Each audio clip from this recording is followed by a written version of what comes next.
Well, Kevin, thanks so much for being here with us today. Really appreciate you coming out. For people who don't know who you are, how would you describe what it is that you do? Who are you?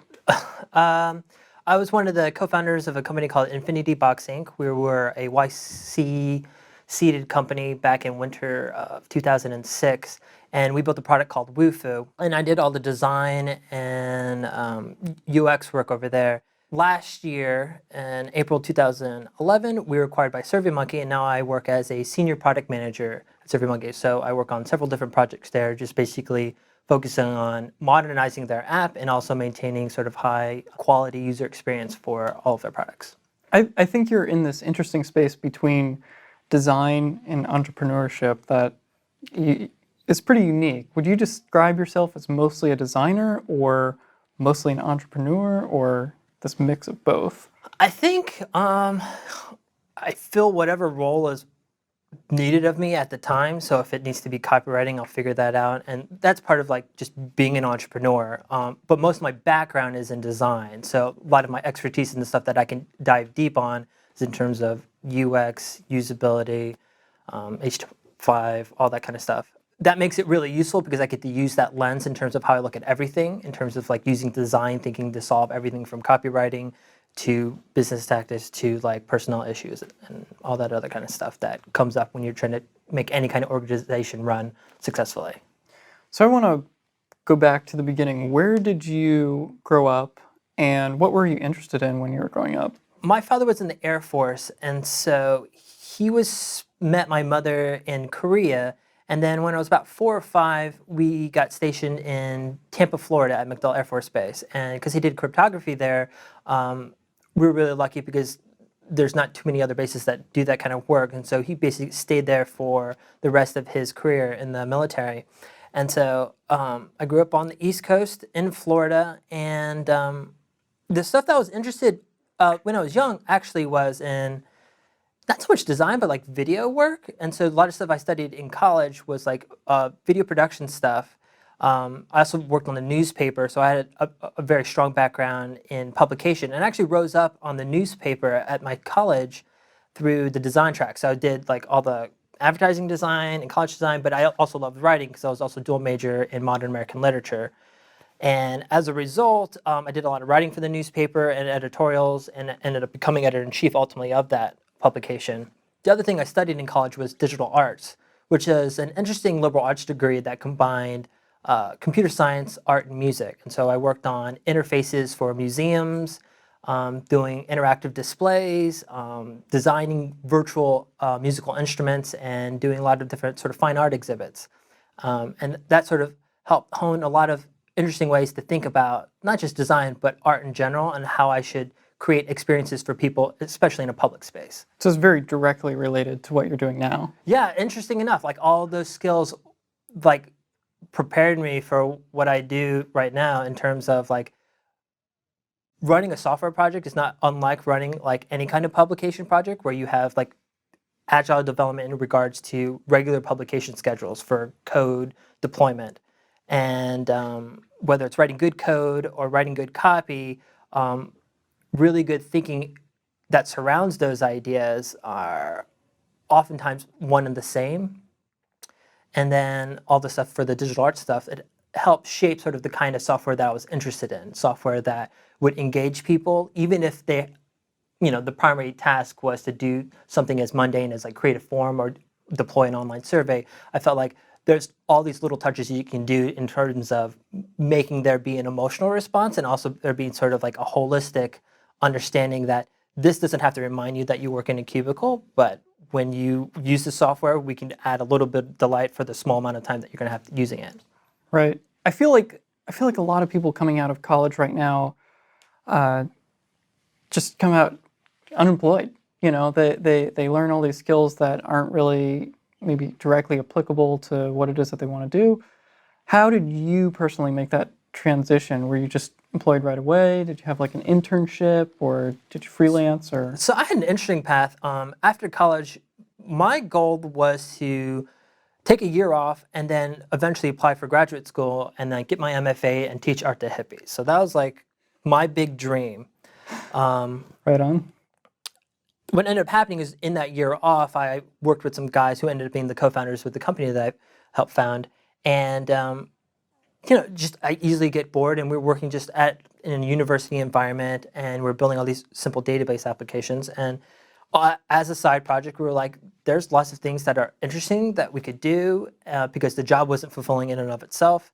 And as we learned these skills, which were really interesting, what ultimately catalyzed us into like deciding that we were going to make a company was we went to a conference called South by Southwest at the time, and I think that was in 2004, 2005, and then we saw Jason Fried speak about doing big things with small teams, and that totally inspired us because we felt like there's nobody in that room that was any better in terms of their skill set than any one of us in our group. And so we decided like if they can do it, there's no reason that we can't try and like do this on sort of like a small scale and just see how it goes. So because that all took off and we were able to make that all work, we ultimately were able to take all the experiments that we had worked on and all the articles that we've written, because we did a collective blog, and turn that into a really high quality Y Combinator application at the time. And we were lucky because we were in the right place at the right time. And I mean, to ultimately answer the question, after college, basically it was like I was not interested in having my brain turned off. And so there's lots of learning that happens out there. And all the skills that I use now, while most of them, what I do on a day-to-day basis in terms of technical skill aren't what I learned in college, all the sort of background skills in terms of learning, critical thinking, communication, those are all learned inside of college. And I feel like those are the places where you should spend the most amount of time honing those skills, because those end up being the ones you can carry to any kind of job or endeavor. Starting a business, you must have had a lot of other ideas besides WuFoo. I mean, why did you decide that you wanted to build surveys or forms? We actually, when we applied to Y Combinator, we had two ideas. The forms, we knew there was a market for it because we worked in the university environment and were asked to build these simple database applications. And we knew that we didn't like creating these things, and they're extremely tedious for everyone else out there. And so if we could design something that people can build themselves, and especially at that time, there weren't as many easy do-it-yourself sort of form builders out there, especially that were web hosted, we knew that this was a problem that needed solving. The other idea we had was, it's hard for me to remember, it was something with like an affiliate system that was like a marketplace, and what ultimately led us to one direction or another, which is like Paul and the other Y Combinator people were like, we're not interested in online marketplaces and stuff like that. That like we did that when we were doing via web, and so it's like, let's look at this online form thing. And initially, the way we pitched it, we talked about it as like a content manager, because at that time, WordPress had just been created, and it was like sort of the hot thing, and Movable Type was a giant organization and on the rise. And so we were like, what's missing from regular content managers was this idea that you could do unlimited fields, but like turn them around and collect them from the public. So we called these like reversible forms. It was just like all this really bad marketing copy and an explanation. And it was really, I have to give credit to Paul Graham. He's looked at the sort of situation. It's like, why do you want to pitch you guys yourselves as content managers? Like, how about like these online form builders? And we looked at that space and we were like, that's not sexy. Like all the other competitors are there were really sort of gross and ugly, and they weren't doing interesting work, and we thought we don't want to be grouped with them, not realizing that that is where the market opportunity was. So that was one of sort of the key thing that sort of led us down that path, where we sort of changed, instead of talking about this weird reversible forms of content manager, we said like it's an online form builder, and then what you see is what you get in terms of like whatever way that you want the data is supposed to be collected in a visual way would be how we'd figure out how to structurally just make it work for you like magic on our end. And that was going to be what made it interesting. So.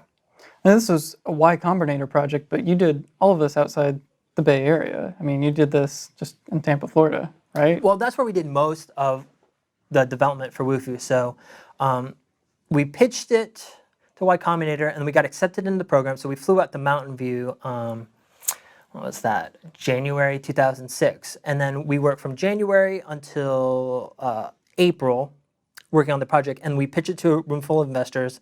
And at that point, we secured angel funding from two different investors. And after we got that money, we flew back to Tampa, and then we worked from there. from 2006 then until 2011, we just operated from the East Coast. So one of the reasons we left Silicon Valley was partly having to do with it was so expensive. Like we just looked at the numbers and we knew sort of what our growth curve was going to be. And we hadn't even launched at the time. And we felt like even while we were out here for those short 4-month period, there was a lot of distractions. So we're like, we need to be cost efficient and we need to hole up again and get this thing launched, and then we'll figure it out from there. So our actual plan was we would go back to Florida, get it finished, get it launched, and then eventually come back to the Bay Area to operate the thing. But once we got it launched and we saw everything was going really well, and we sort of had a good routine going, there was never a strong sort of business case, never a strong need for us to ever to come back out again. So it's just interesting how that sort of developed. Like at the time, we were like, we just needed to be as scrappy as possible, and that was what led to the initial decision to leave. But then once we realized like we didn't feel like we were missing out on anything, we saw there's no reason to go back.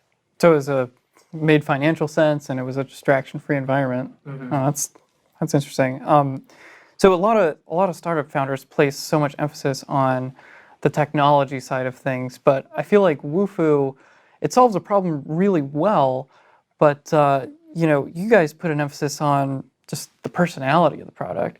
How did you build a company around that? How did you sell that idea to investors? I have to give a lot of credit to investors in that they never dictated sort of how the product was going to be developed or the direction it sort of had. Like our investors were pretty much, they invest in the team and they trust the team wholeheartedly. And then once they sort of make that decision, like whatever decision we make, they feel like is being done for the best interest of the company.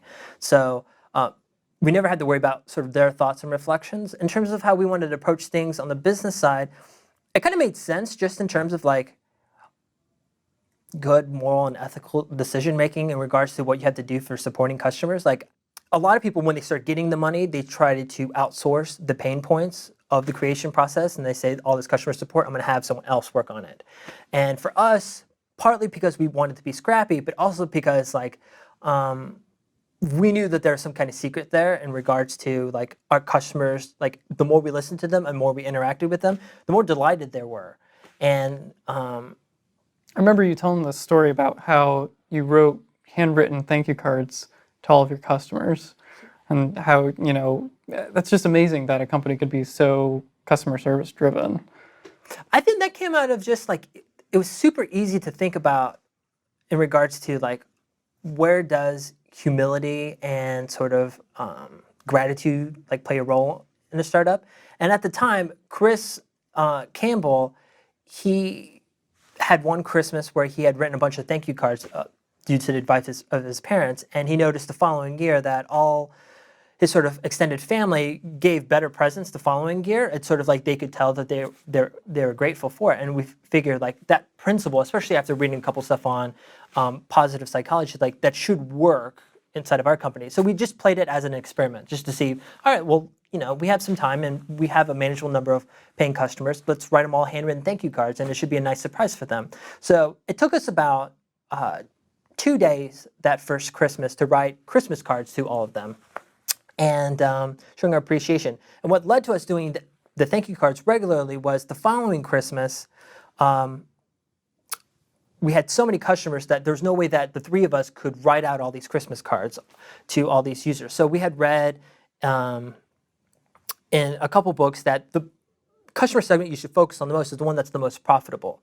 So we sent out only handwritten thank you cards to our most profitable customers and sent those out. And what we ended up having in the new year was some customers writing us to saying like, hey, I really love that you sent me a Christmas card the first year that I used your service, but I was really disappointed to see that you guys didn't extend that to this year. I was really looking forward to see what you guys were going to do. And so we knew that our biggest problem was we had set this expectation for how to do behavior, but it was not scalable. So we changed the policy and we said, like, we'll just make it so that we know that we're never going to catch up and write these Christmas cards to everyone. So we changed it to every single week of the company. All of us would just write like 10 thank you cards to customers that are paying. And that ended up sort of like as an experiment, we thought that it would sort of help our bottom line. And while we have some evidence to show that, the bigger thing was that it changed how our developers, how everyone in the company looks at our customers, right? And you inject a sense of humility because they realize like I have to, in addition to support the people that pay my paycheck, I also like thank the people that pay my paycheck. And you don't have this sort of cynicism and interaction between the people who are building the product and the people who have to support the product. They realize that like there's a connection of the dots between the customers that are using it and the thing that I build and the livelihood that I have and sort of the work-life balance that I can achieve. And I only get this if I'm serving them properly. And I think creating that strong relationship, once we saw how it impacted how we did development and changed how our software got developed, we realized like that had to be a core principle in the company. And that's something that happened naturally and organically over time. But once we realized what was going on, we immediately tried to do our best to codify that so that it would be a deep part of our culture. And that's present in the app and and everything that you do. I mean, I feel like with building forums, was probably this big temptation to make them look really professional or something like that. But you have this myriad of colors on your homepage, and there's like this T-Rex when you click the login button. I mean, what drove decisions like that? Part of it had to do with just like I was allowed to be as creative as I want on the site. So I could give credit to Chris and Ryan for like giving me all the design and creative direction that I wanted to implement on there. The other part of it had to do was like I was not going to do a startup with them. I told them ahead of time unless it was interesting to me and I could do it with a kind of personality that kept the project interesting to me. And so if we were going to build a form builder, which is not something like any artist like strives to want to build or design, I said like I'm going to do it in a way that sort of makes it interesting and like makes people realize like, hey, this can be fun too. I think a lot of people, they'll look at that and they'll see a lot of risk in that kind of behavior, but I feel like companies and products are like people in that people who interact with those things have relationships with them. And people don't want to have a relationship with something boring and stodgy and safe, right? People want to have a relationship with things that are interesting, unique, and witty. And I think there's ways that you could do that in an app, whether it's good copy or making it sort of lively in terms of the color palette.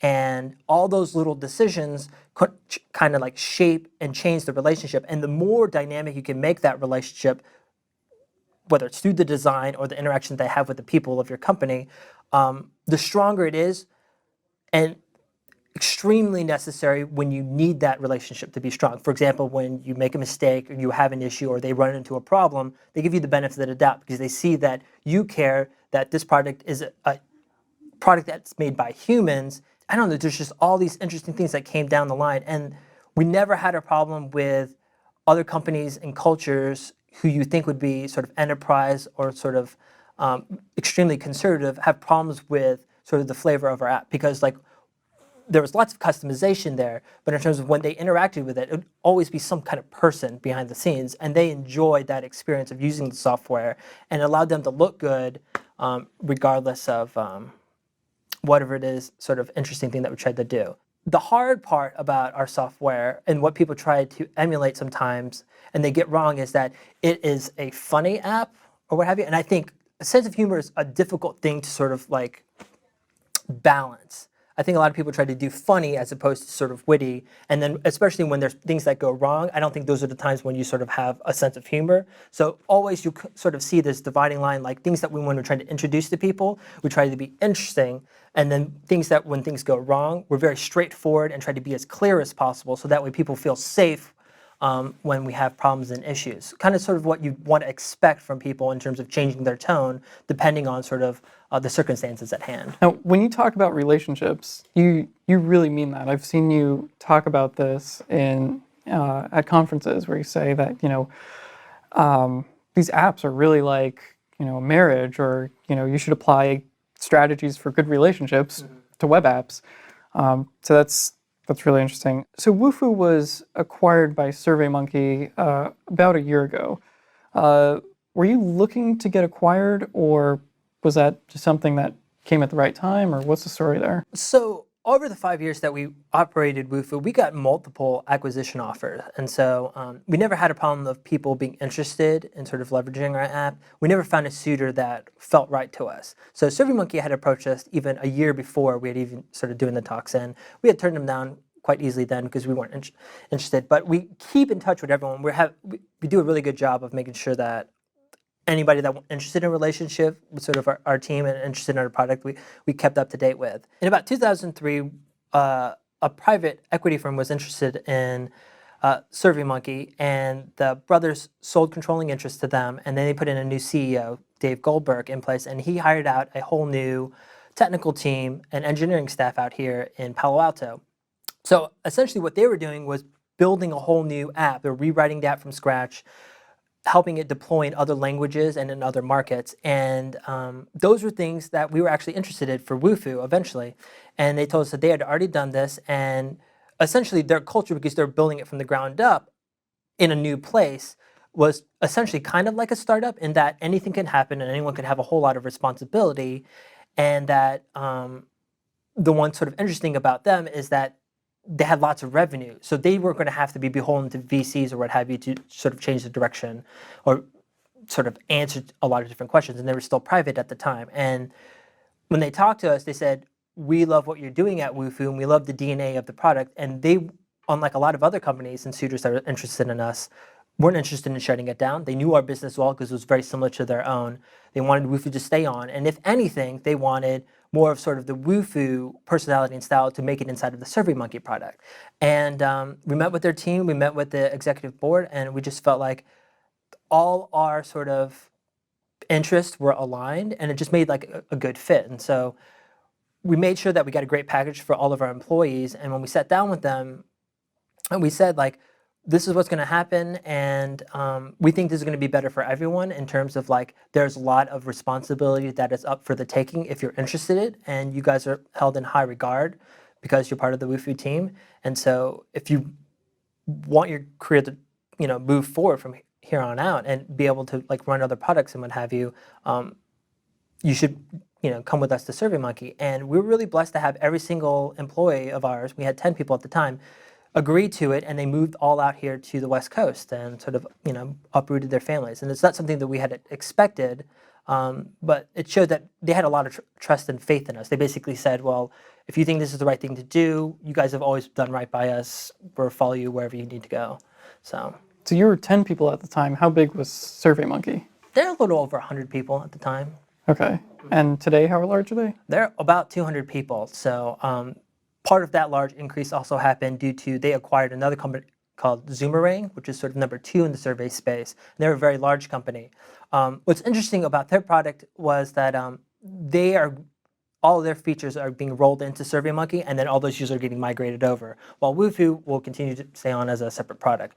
And what's interesting about that is that the WuFoo sort of customer base does not intersect with a lot of sort of SurveyMonkey user base. And so as a result, we're achieving the sort of same kind of growth that SurveyMonkey is, but with a completely different kind of user base. Like the people who use WuFoo tend not to use SurveyMonkey. And so that's just been really sort of exciting to see. So because like I do not envy the people who are migrating over the Zoomerang stuff into SurveyMonkey and making that work. Do you feel like you've been able to successfully inject a lot of WuFoo's personality and culture into SurveyMonkey? Yeah, and that has to do with the receptiveness of the SurveyMonkey team. Like everyone was very excited about having us on, and we were really lucky to be able to make key decisions in terms of like helping hire new people, bringing on new staff, direct sort of the copy of things. And even when I started working on the project to sort of redesign and rewrite the survey creation experience in SurveyMonkey, I was able to do it in a way that fit sort of the personality that we usually do inside of WuFoo. So we're able to add a lot of sort of creative things into the product, but we're also able to develop it in the open. So we're able to do like interface demos, talk with lots of our user base, meet with our customer support people up in Portland, and interact with them really closely to make sure that the stuff that we're solving solves their problems as well. And there's not too many large enterprise organizations that would give a team like ours a lot of flexibility, and it's been really great. I feel like you're a lot more hands-on than most startup founders. Do you feel like it's important for a founder or a CEO to know how to code and design? I mean, should they know how to build their own product?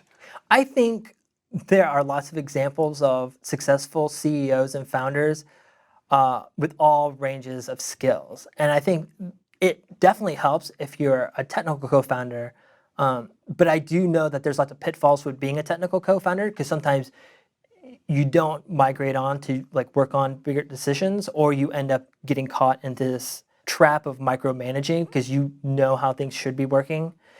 And as your organization grows, the real trick is like transitioning along with sort of the roles that are needed. As a product manager, I am more hands-on than most others, just because like I can fulfill the role of either UX design, do the copywriting, or handle doing the marketing. And so that helps in terms of like I don't need to have as large of a team to accomplish the same sort of things that other teams do. But what I try to do is make sure that whatever roles that are done by other people that we eventually decide to have, like you give them full autonomy to do what needs to be done. Like if you hire correctly, you should rely on the expertise that you've brought on, and therefore it makes it a lot easier to work on stuff. So for example, the redesign of the SurveyMonkey app, we have a lead designer. SurveyMonkey already has a lead designer over there, so I'm working mostly with them in terms of like making it work, but he leads the role on the design. Like I can say like offer improvements and offer suggestions, but I don't sort of like completely redo the mocks or what have you when I don't like something. For non-technical co-founders, I think it's still important to make sure that you are focused on the right things. And I think you can be focused on product and focused on customer service, which I think are always the two sort of primary things that sort of makes really good products successful, without having to know them in extreme detail in regards to whether it's like knowing how to do support well in terms of being able to answer every FAQ and do the videos and all that stuff, but also like having to know JavaScript or HTML. I don't think you need to know that a product should have a certain level of quality to that when you interact with it. It's a matter of figuring out what your strengths are, and if you leverage those correctly, and then you also leveraging other people's strengths correctly, it doesn't matter sort of what your skill set is. As a founder, you're always like trying to exude enthusiasm, because lots of startups are usually high risk, and then you're trying to figure out high growth, and you're trying to figure out making sure everyone feels passionate about something and make sure no one's like freaking out. And so having a sense of like, I have control of this situation that feels like it should be going out of control at any second is difficult. Could we at WuFoo have done it without a technical co-founder? I don't know. I don't think so. Just because like we just had so little money at the time that we had started this thing, and we needed every man on deck, like doing everything possible. So yes, I had to do design, but everyone else had to also do marketing. Everyone else had to look for bugs. Everyone had to do customer support. And that result led to sort of the culture that we created at WuFoo in regards to everyone being sort of a mini Renaissance man. And when you have those kinds of people brought on inside of a startup, it makes it a whole lot easier to sort of scale out and find other people that are also Renaissance types. And then anything that needs to be done can be filled by anybody, regardless of where people want to sort of sit comfortably in sort of their seats. That's really fascinating. So wrapping up, for designers, developers, and entrepreneurs that are kind of newer to the space, what piece of advice would you give them? I mean, what do you think has helped you grow your career more than anything else? There is this quote by Charles Ames. He made really incredible modern furniture, and the way he ran his creative agency was he had this motto that said, "Never delegate understanding." And the idea was that don't take anyone else's assumptions or learnings about sort of a particular knowledge or space. Like you can always explore it in your own way and do your own kind of experiments and be able to see if there's alternatives to the solution at hand. A lot of times, whether you're trying to solve a design problem or solve a company problem in regards to hiring or figuring out benefit packages or doing like basic human resources kind of stuff, or like programming some kind of function or feature, there's always a way that you can sort of say, are there assumptions that are being made about the decisions I'm going to make here? And is there a better way to do it than what's sort of the standard practice? And I think always starting from this point where you can say, I can explore this further and then expand my knowledge allowed me to sort of like access a lot of other sort of knowledge disciplines all at once, because each exploration for every single decision I had to made me stronger and allowed me to also make connections across disciplines and across sort of the different types of decision types that we had to make. And so we were able to make bridges in terms of like what was going on in terms of relationship research out there in sort of the psychology field, and say like, okay, by seeing what's happening there, is there things that we can apply in sort of a technology startup? And I think there's always stuff that can be learned from there. And it happens when you start off with the fact that learning is not something that you stop doing when you get out of college or get out of school. It's something that you either live and breathe it every single day, or you basically become stagnant. And if you carry only the knowledge that you have going forward, it makes it really difficult to handle things when things either get tough or your paradigm sort of shifts without sort of your permission. So, Very cool stuff. Kevin, thanks so much for hanging out with us. all right, thanks, Nick.